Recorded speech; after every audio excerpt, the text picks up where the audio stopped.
Today on the Hopefulist, time to get your brave on. Guess who's new to Instagram and already has 11.5 million followers? And Lay's potato chips, their latest flavor.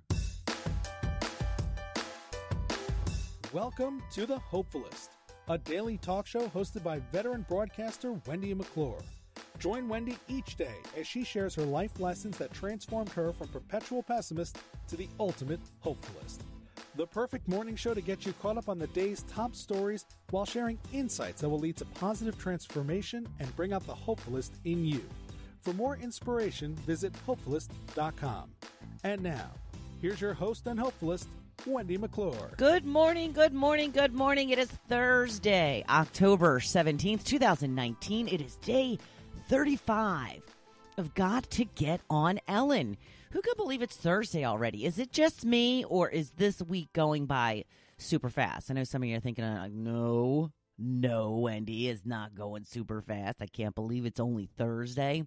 I don't know, this week seems pretty quick to me. But I'm sure there will be other weeks that I feel will drag, and you will be like, wow, that was a really fast week. So, finally, after all this time, my girl, I have a lot of girls, don't I? My girl, Jen Aniston, has joined Instagram. She joined Instagram on Tuesday, and I found out about it because I saw a tweet from my other girl, Reese Witherspoon, with Jen Aniston, welcoming her to the Insta world.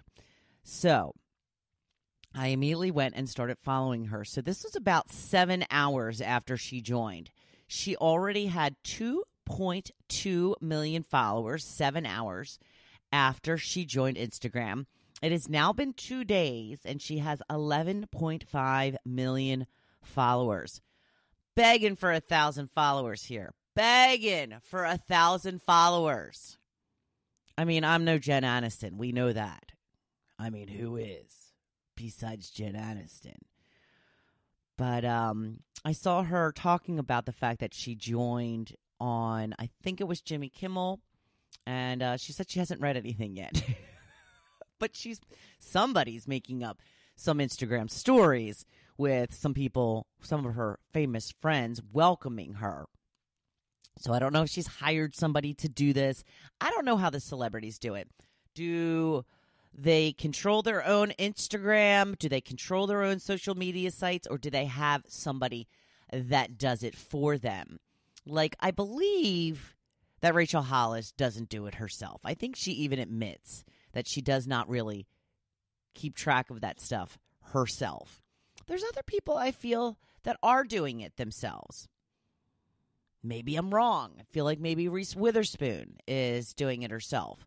I feel like, I don't know, Pink. Well, I don't know about Pink. I don't follow a lot of celebrities. A couple. I follow a couple celebrities on Instagram. I kind of keep Instagram for my work-related type subjects. Following my Oprah, following my Rachel Hollis. Now I'm following Brendan Burchard and Ed Milet, Marie Forleo. If you are not aware of any of these names, these are all inspirational speakers, people who have their own business, many of them which will be at the conference I will be attending in 3 short weeks. In fact, it's 3 weeks from today, I think. Very exciting time, people. Very exciting time. Another name I wanted to throw out there that I follow, Jenna Kutcher, or Kutchner, not sure which, but she does a podcast called The Goal Digger, not Gold Digger, The Goal Digger, Goal, Goal Digger. I do listen to her podcasts, as well as a few choice others. So they are some of my recommendations. But yeah, back to what I was talking about with Jen Aniston. Begging for 1,000 followers. I'd had a conversation one time with my niece, who's, 23, is all into the social media stuff, knows what she's doing. And I was kind of patting myself on the back a little bit. I sent her a text. I'm like, I'm getting pretty good with the Instagram stories, aren't I? She's like, yeah, you're doing good.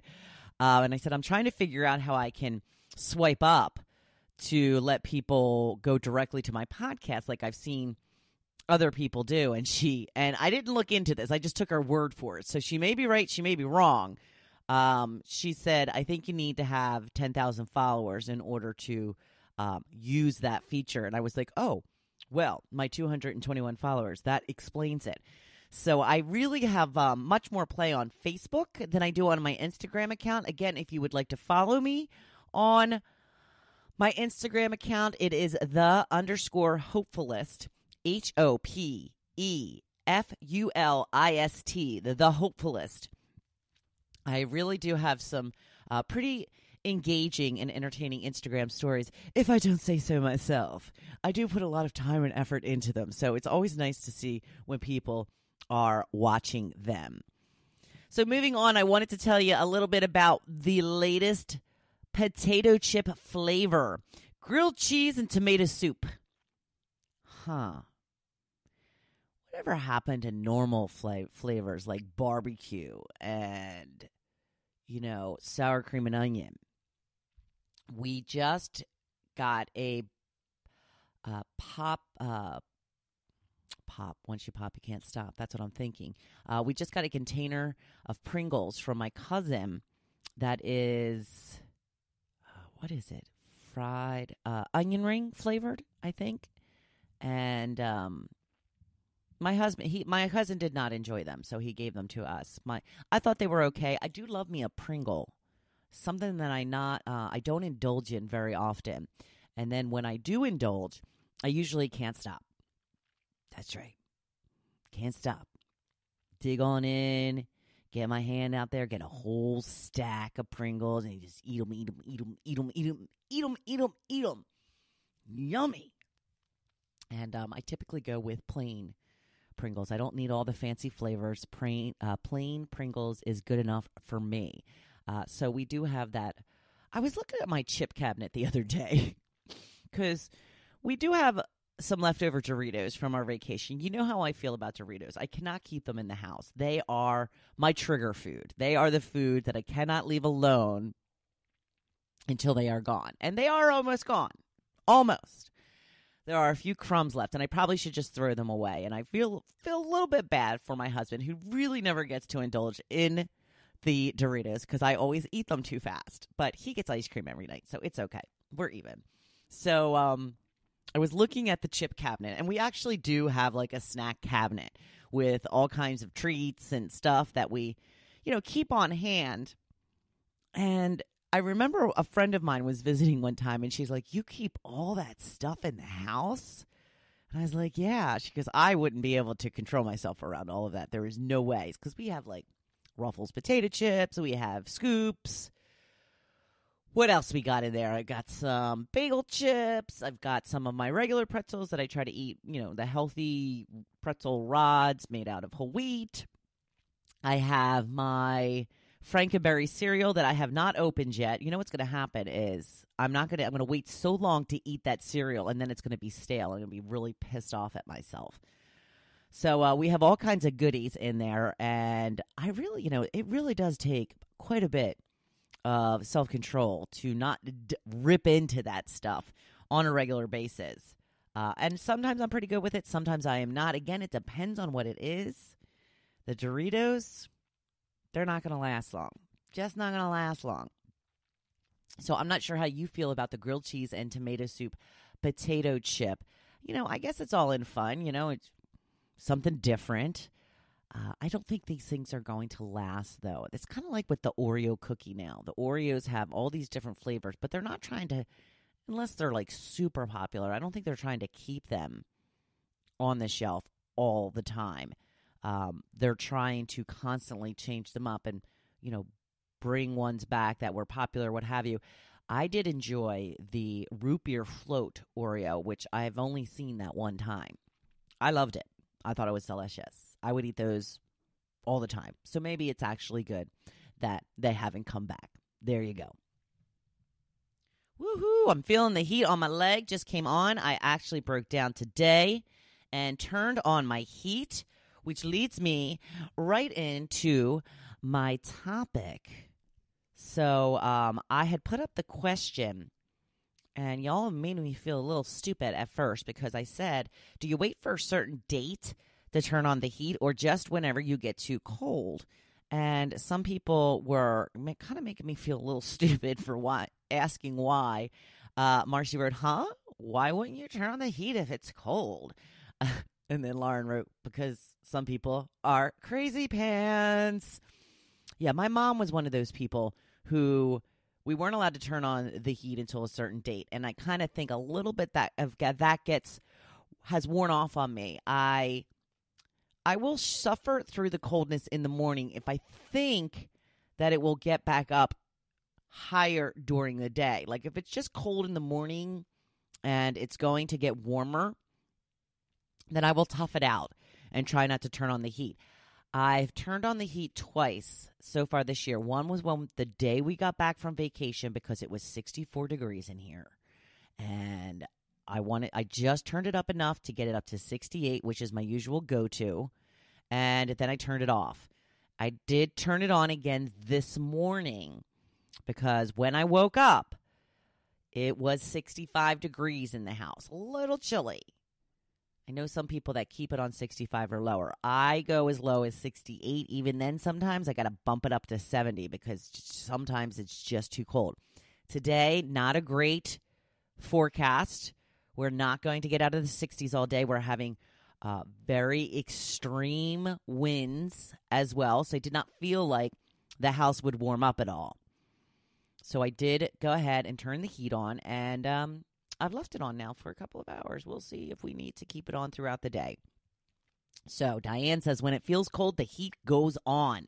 Lauren says, I grew up with my mom waiting till a certain date. We used to be able to see our breath in the morning. Yeah, I've been there. I've done that. So when I went out on my own, I decided it's all about comfort. Same rule with the AC. See, I don't seem to have an issue with the AC. If I'm hot, I just turn on the AC. I don't care. I don't make myself suffer through sweat. I do make myself suffer through the cold for some reason, but when it comes to being hot, no thank you, not going to happen. Matey says, when we get cold, we turn it on. My husband works outside in the rain, and he needs the chill out of his bones. Martin says, it's been on for 2 days. Jim says November 1st, no question there. I knew somebody would. So, yeah, he's got another 2 weeks. His poor daughter is going to be freezing her buns off. Now, Eleanor says when we get cold, we turn it on. And Veronica says whenever I get too cold. So most people don't have a hard and fast date like we used to. Or maybe it's just still the cheap people that have a hard and fast date. That's okay. Whatever works. Whatever is best for your budget and whatever you can suffer through. You know, I'm not one to sit around. I don't mind being a little chilled. You know, sometimes I like being under my blanket, and I'm loving that I put on, did I tell you? I put on my down comforter on my bed now. Oh, so nice. Under there, comfy, cozy, and big, heavy, warm down comforter, and I'm just like in there, and I'm like, what's the word I'm looking for? Not an igloo, like a papoon. I'm like a papoon.